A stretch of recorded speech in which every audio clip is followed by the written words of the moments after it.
আজকে তোমাদের সাথে শেয়ার করব আমি টিচার্স ডের দিন কী কী কেক বানিয়েছি। জানি ভিডিওটা পোস্ট করতে অনেকটা দেরি হয়ে গেল, কিন্তু কি করব বলো তো, প্রায় 11 তারিখ অবধি আমি কিন্তু শুধু টিচার্স ডের কেকই বানিয়ে গিয়েছি। তার জন্য প্রত্যেকটা ভিডিও ক্লিপ একসাথে করে ভিডিওটা পোস্ট করতে অনেকটা দেরি হয়ে গেছে।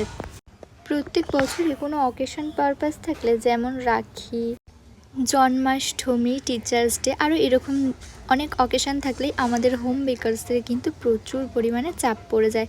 কিন্তু এইবারে আমি এতগুলো কেক বানিয়েছি টিচার্স ডেতে, তারপরেও কিন্তু আমার খুব একটা প্রবলেম হয়নি।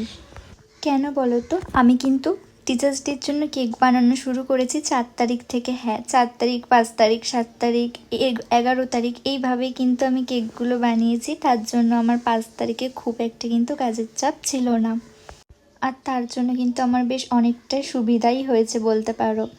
আর এই কেকের ভিডিওগুলো ছাড়াও আমার বেশ আরও কয়েকটা টিচার্স ডের জন্য কেকের অর্ডার ছিল, কিন্তু সেই ভিডিও ক্লিপগুলো একদমই নেওয়া হয়নি।